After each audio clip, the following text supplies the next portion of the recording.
Hi, it's John. Welcome along to my vlog. I'd like to catch you up on what's going on in my life, what I've been doing, and anything that I can share with you that I feel may help you on your journey. So, I am off on holiday for 3 weeks. Yes, 3 weeks. I have never in my 26 years of my career as a software programmer or manager, I've never had that long off. I think maybe 2.5 weeks before has been the most. And it's just been incredible. I've just started. It started on Friday was my first day off. It's now Sunday. And I did record a video telling you all about it as I was walking through the woods yesterday, and then played it back and there was no sound. And you couldn't even tell, like there's no way you could tell what it was I was talking about. I couldn't do a voiceover or anything. So that was done. On divine timing, I guess. Yeah, I'm just going to share things in no particular order. For the 3 weeks, we're not going to travel that much. I say that it'll be like the perfect balance of being at home, doing stuff at home. We've got some more decorating to do. So we've decorated our living room, our bedroom. We have like a little downstairs. We call it the sun room because it gets the sun as it sets. And we've also decorated our little bathroom downstairs. And so next will be the kitchen to do. We've ordered a new kitchen, which is really exciting, from IKEA. Like we hunted down like the most cost-effective kitchen we could find, and really excited to have that put in the coming weeks or months. I think it'll be a few months until it gets installed. So we're just going to make decorate the kitchen and make it look nice and pretty ahead of then. I also, like, we went camping last night, and oh wow, it was so beautiful. I camped a couple of weeks ago with my son overnight, just locally, and we have been using our camper van quite a lot, like during the day for trips and like day trips. And last night was the first time we camped overnight, and that was really, really beautiful because we stayed at now quite a famous place called Roslyn Chapel. There's a certified license site, or CL site as they call them, and they're like little campsites. I think they're up to about, is it 6 or 8 pitches they can have, and there you can stay, and you have like electricity and water. And it was right next to you, like when we opened up the window, you could just see Roslyn Chapel like through the trees.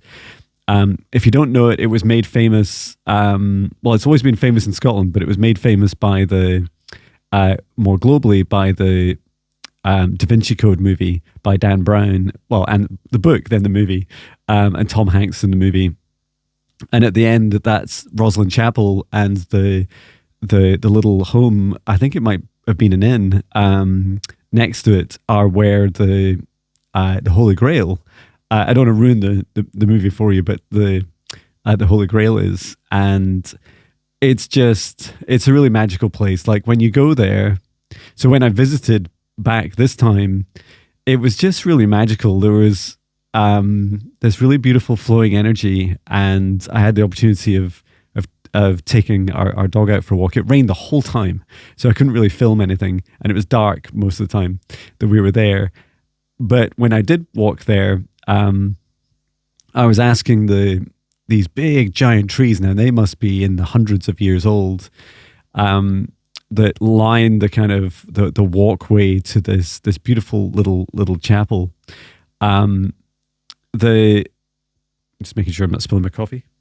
I'm not. Yeah, I just saw that they were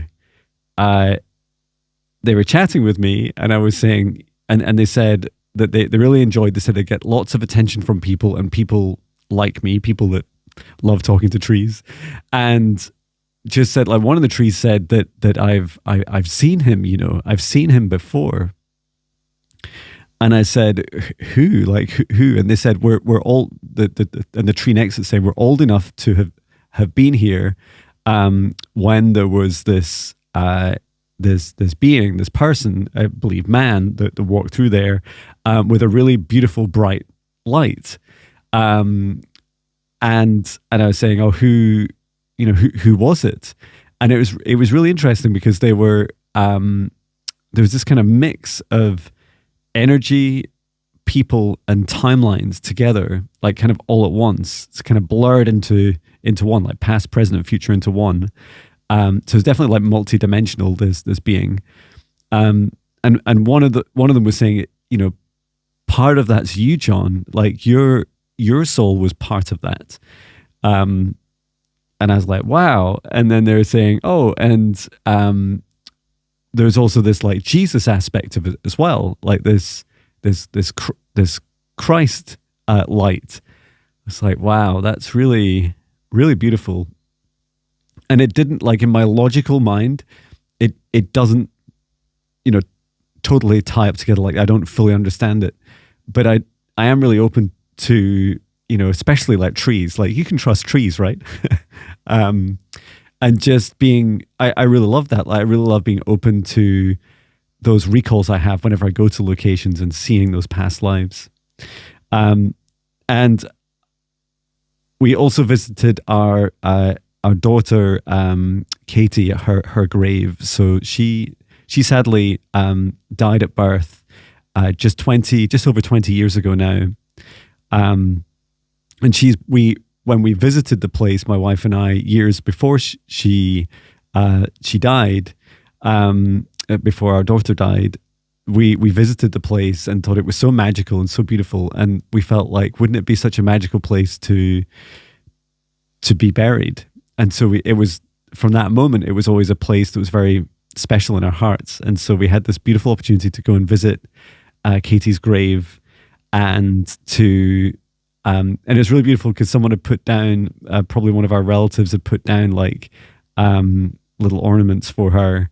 And so we took some with us as well. We had like little mushrooms, these kind of big, tall kind of toadstools, and a windmill. And we like put those in and tidied up her grave. And that was really beautiful. And Katie was like, I just felt like she was really, really chatty with me. Like, her energy was really chatty. And I remember her saying, look how far you've come, Dad. Look, for me, because back when she first died, I went through such grieving and such, we both did such depth of darkness and so lost. And I drank so much alcohol. Like, it was just so suppressed and so shut down and so unhappy. And to have been on that healing journey for so long and now feel connected to her more than ever is a real blessing. So that was really beautiful. And I felt so connected and so clear afterwards. And it's definitely like a pilgrimage going to Rosslyn Chapel. It's very popular and has a visitor center now. But when we buried Katie 20 years ago, none of that existed. It was before the book came out. And it was this beautiful, magical location. It still is. The energy is still there. And I see and feel a lot of the excitement to the visitors there. So we came back home, and I also wanted to share, if you made it this far, some of my experiences of exercise, because I thought it was really pertinent to share, which is I have a pull-up bar, like it's a frame that you pull yourself up on. And it's an exercise I really, really love, but I felt like I was missing, like I wasn't advancing enough. And I often felt like I could do small number of pull-ups, and then it would hurt my shoulders. And I never felt like I was really gaining. I didn't have like a target, but it was just, I really enjoy the exercise. So I bought one of these bands. They're like a big elastic band that you secure on the top, and then you put your foot in at the bottom. And what a difference that made. Like, now the exercise, of course, it's easier to do, but you can do more repetitions, but you can do the whole exercise in full form.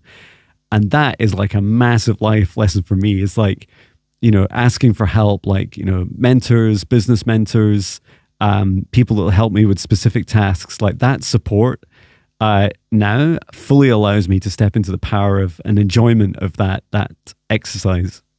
So I'm going to stop it at 10 minutes, but thank you so much. And if there's any subjects you'd like me to cover in my vlogs or any videos or meditations, let me know. Thank you. Sending love from Scotland. Love you.